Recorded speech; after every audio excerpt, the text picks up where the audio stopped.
हाँ जी भाई। नमस्कार दोस्तों, एक बार फिर से स्वागत है आप सभी प्यारे मित्रों का प्रबोध क्लासेज के यूट्यूब चैनल पे। बहुत दिनों बाद में हम लोग वापस से मिल रहे हैं, रूबरू हो रहे हैं। पिछला भूल तो नहीं गए हो? सब ये कमेंट करके बता दो कि पिछली जो क्लासें हैं उनमें से आप लोग कुछ भूल तो नहीं गए हो। आप लोगों का कमेंट बहुत मायने रखता है। अगर करोगे तो एक बार फिर से रिवीजन कर लेंगे हम लोग उसकी। लास्ट टाइम हमने एंजाइम की क्लास ली थी। आज हम सेल डिवीजन पढ़ेंगे और सेल डिवीजन की शुरुआत आज हम करेंगे। उससे पहले मैं एक बात आपको बता देना चाहता हूं कि जल्द ही विज्ञप्तियों की घोषणा होगी, क्योंकि 25 नवंबर को अपने जो है विधानसभा के चुनाव है। उसके बाद में 3 तारीख को रिजल्ट आ जाएगा चुनाव का। उसके बाद जो भी सरकार बनेगी मुझे लगता है इसके ऊपर बहुत सोचेगी, क्योंकि अभी आप लोगों ने देखा होगा द्वार्षिक परीक्षाओं में 20% के लगभग भी सिलेबस स्कूलों में नहीं हुआ है। तो वहाँ जो है आप जैसे महानुभाव, आप जैसे टीचर्स की ज़रूरत है। तो जल्द ही मुझे लगता है कि विज्ञप्ति जारी करेगी सरकार। तो ये बात 1-2 मिनट की वार्तालाप मैं आपके लिए इसलिए भी कर रहा हूँ, क्योंकि थोड़ा सा मोटिवेशन आप लोगों को मिल जाए और मुझे भी थोड़ा सा आप लोगों के साथ जो है रूबरू होने का मौका मिल जाए। हालांकि हम लोग इसके लिए एक लाइव सेशन की घोषणा करने वाले हैं, और लाइव सेशन में हम लोग बात करेंगे कि आगे हमें क्या करना चाहिए, कौन से टॉपिक्स के बारे में हम लोगों को चर्चा करनी चाहिए। तो मैं 1-2 दिन में अनाउंसमेंट कर दूंगा कम्युनिटी टैब में, आप लोग जाके उसको देख लेना कि किस दिन लाइव लेनी है। आप लोग भी कमेंट करके मुझे बता दो कि उस दिन एक दिन हम लोग लाइव आ जाएंगे। और उस दिन हमको ये पता होना चाहिए कि हम लोग किस बारे में आगे चर्चा करेंगे। तो बिना किसी मैटर के तो हम लोग वार्तालाप करेंगे नहीं। आप लोगों को की अगर वास्तव में क्यूरीज होगी तो हम लोग उसके बारे में जल्द ही डिटेल से चर्चा करेंगे। तो दोस्तों चलते हैं सेल डिवीजन के बारे में, और सेल डिवीजन की अच्छी सी चर्चा करते हैं, प्यारी सी बातें इसके बारे में करते हैं। आज थोड़ी सी छोटी क्लास, और उसके बाद में फिर वही अपनी औकात पे आना है हमको। ठीक है, चलते हैं भाई। देखो, सेल डिवीजन को क्या कहते हैं? कोशिका विभाजन कहते हैं। कोशिका का विभाजन क्यों होता है? सबसे पहले ये प्रश्न हमारे सामने आना चाहिए। भाई, जब भी हम लोग किसी चीज की चर्चा करते हैं, चाहे वो बायोलॉजी में हो, चाहे मैथ में हो, चाहे फिजिक्स केमिस्ट्री, कोई भी सब्जेक्ट आप लोग उठा लो, तो उसमें आपको ये पता होना चाहिए कि हम लोग इस बारे में चर्चा क्यों कर रहे हैं। तो कोशिका क्यों विभाजित होती है, इस बारे में हमको चर्चा करनी है कि कोशिका विभाजित होती ही क्यों है। कोशिका की विभाजन की आवश्यकता पड़ती ही क्यों है, या सेल के डिवीजन की आवश्यकता पड़ती क्यों है। ठीक है, मैंने यहाँ लिखा है, देखो प्रत्येक सेल का अपना एक क्या होता है, काइयोप्लाज्मिक रेशो होता है। क्या होता है? कैरियोप्लाज्मिक रेशो होता है ना। मैं पेन ले लेता हूँ। प्रत्येक सेल का क्या होता है? कैरियोप्लाज्मिक रेशो होता है। प्रत्येक सेल का क्या होता है?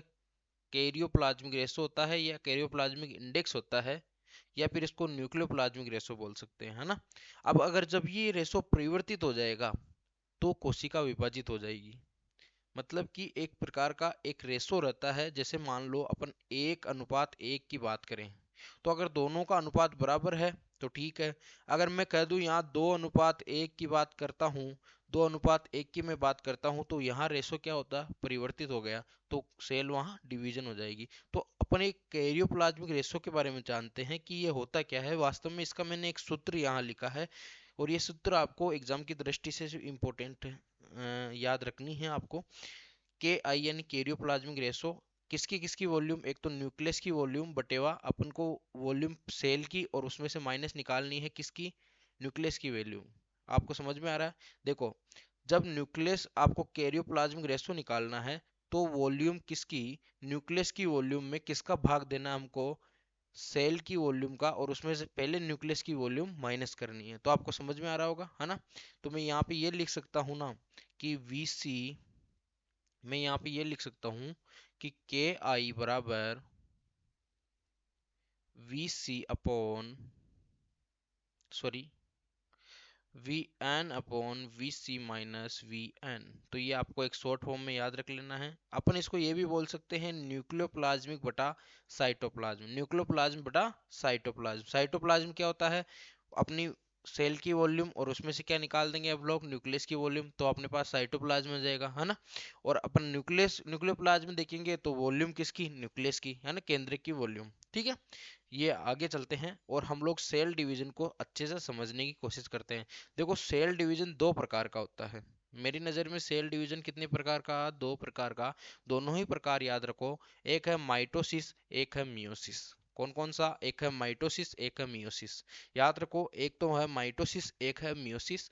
देखो माइटोसिस का काम क्या है? एक तो बॉडी को ग्रोथ करना और बॉडी की रिपेयरिंग करना, चाहे वो वुंड हीलिंग हो। वुंड हीलिंग मतलब कि घाव का आपको पुनः घाव को ठीक करना, है ना, घाव को ठीक करना। ठीक है, घाव को भरने का काम कौन करता है? माइटोसिस के द्वारा। रीजनरेशन, चाहे वो पुनरुद्भवन मान लो। रीजनरेशन मतलब कि पुनः किसी चीज की जनरेट करना, ठीक है, रीजनरेशन। देखो यहाँ माइटोसिस में क्या होता है, अगर कोई कोशिका दो 2n है तो वहां अपने पास जो उत्पाद आएगा वो भी 2n आएगा। अगर कोई कोशिका n है तो अपने पास उत्पाद आएगा n। जैसे मैं यहाँ पे एक मदर सेल लेता हूँ 2n, और 2n की मदर सेल लेता हूँ तो यहाँ दो डॉटर सेल अपन को मिल रही है। कौन सी दो डॉटर सेल मिल रही है? दोनों ही अपने 2n है। यानी कि हम लोग बात करें कि 2n अगर मदर सेल ली अपन ने तो दोनों ही डॉटर सेल अपने पास क्या हो जाएगी? डिप्लॉयड आएगी। दोनों ही डिप्लॉयड आएगी। अगर डिप्लॉयड ले रहे हैं तो यहाँ पे डिप्लॉयड आएगी, हैप्लॉयड नहीं आएगी। लेकिन मैं बात करूँ मियोसिस की, तो सबसे पहले अगर मियोसिस के कार्य हम लोग देखें तो एक तो है सेक्सुअल रिप्रोडक्शन। सेक्सुअल रिप्रोडक्शन में सही है कौन? अपना मियोसिस। बात करें हम लोग गेमिट्स के बनने की, तो गेमिट्स कौन बनाएगा? अपने मियोसिस के द्वारा। और हम लोग बात करें जेनेटिक वेरिएशन, और जेनेटिक वेरिएशन में मतलब जैसे जैसे रामपाल है उसके दादाजी, जैसे मान लो रामपाल के पापा ठीक रामपाल की जैसे नहीं दिखते हैं, लेकिन हम लोग अगर बात करें कि रामपाल जो है उसकी कोई अंगुली है वो रामपाल के पापा की तरह दिखती है, तो ये अपना क्या है? Genetic variation.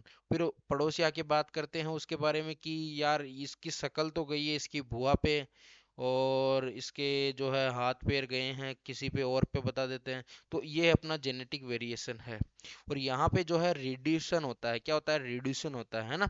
यानी 2n है ना, तो 2n है तो ये हिप्लॉइड हो जाएगी, ठीक है। डिप्लॉइड है तो क्या हो जाएगी? हिप्लॉइड। यहाँ पे दो मदर सेल से क्या बन जाएंगे? चार डॉटर सेल बन जाएंगे। दो मदर सेल से कितने? चार डॉटर सेल हमको प्राप्त होगी। ये रेशो को बराबर करने का काम करती है, आपको समझ में आना चाहिए। यहाँ पे 2n से कितनी? चार डॉटर सेल यहाँ पे बन रही है। वहीं हम लोग माइटोसिस की बात करें तो दो डॉटर सेल से कितनी? अपने एक डॉटर सेल से दो, सॉरी, एक मदर सेल से दो डॉटर सेल अपनी बनती है। यहाँ पे क्या बाहर कोई आ गया था तो मेरा ध्यान उधर चला गया, ठीक है। तो ध्यान कभी कभी भंग हो जाता था, आपको ध्यान भंग नहीं करना है, ठीक है। अपन बात कर रहे हैं सेल डिवीजन की, दो प्रकार का, माइटोसिस और मियोसिस। बात करें माइटोसिस की, बॉडी ग्रोथ और रिपेयरिंग का कार्य करती है। रिपेयरिंग में वुंड हीलिंग हो गया, रीजनरेशन हो गया। अगर बात करें माइटोसिस की, तो अगर डिप्लॉइड है तो डिप्लॉइड ही उत्पाद होगा, और हिप्लॉइड है तो हिप्लॉइड होगा। लेकिन मैं बात करूं यहाँ पे कि एक मदर सेल से दो पुत्री कोशिकाएं या फिर दो डॉटर सेल हमको यहाँ पे माइटोसिस में मिल रही है, लेकिन हमको बात करनी है मियोसिस की, तो वहां पे एक मदर सेल से चार डॉटर सेल हमको प्राप्त होती है ना। और यहाँ पे रिड्यूशन होता है। क्या होता है? रिड्यूशन होता है, यानी 2n है तो n अपने पास प्राप्त होगा, ठीक है। अब देखो कुछ एक दो बातें और ही ध्यान रखो। क्या बात ध्यान रखनी है आपको? एक तो माइटोसिस जो है वो सोमेटिक सेल्स में होगा, और मियोसिस अपने जर्म सेल में होगा, जननी कोशिकाओं में। सोमेटिक सेल माइटोसिस, मियोसिस में जर्म सेल, और ये याद रखने योग्य बात है। मैं बात करूं अगर माइटोसिस कब होगा, जब भी डीएनए की तादाद ज्यादा हो जाएगी आरएनए से। डीएनए ज्यादा हो जाएगा किससे? आरएनए से। अगर डीएनए ज्यादा हो जाता है तो अपने क्या हो जाएगा? माइटोसिस। अगर मैं मियोसिस की बात करूं तो डीएनए जो है वो आरएनए से, अगर डीएनए से आरएनए अगर ज्यादा हो गया तो वो हो जाएगा अपने मियोसिस, ठीक है। अब देखो आज तो इतनी ही बात करेंगे क्योंकि आज पीपीटी भी मैंने बनाई नहीं। हालांकि मैं पढ़ा सकता हूँ ऐसे भी, लेकिन पीपीटी के बिना मजा नहीं आता है, क्योंकि ये पूरी पूरी चीजें, एक भी चीज छूटनी नहीं चाहिए। यहाँ पे लाइव क्लास तो ले नहीं रहे हैं तो सब कुछ अपन पढ़ा दे हाथों हाथ, है ना। तो मिलते हैं अगले वीडियो में। आप इसी प्रकार से अपना प्यार बनाए रखना, दोस्तों के साथ शेयर करना, मित्रों के साथ शेयर करना इसको। और कल से अपनी रेगुलर क्लासेस हो जाएगी, इस चीज़ की मैं गारंटी देता हूँ। एक लाइव सेशन हम लोगों को लेके आना है, उसके लिए आप लोगों को कमेंट करो कि कब लेके आए। और हिंदी के लिए मैं आपको बता दूं, हिंदी की कक्षाएं आज या कल से आपके वापस से स्टार्ट हो जाएगी, और पुनः हम पहले की तरह धुआंधार तैयारी करने वाले हैं। तो मिलते हैं अगले वीडियो में, तब तक के लिए राम राम सा।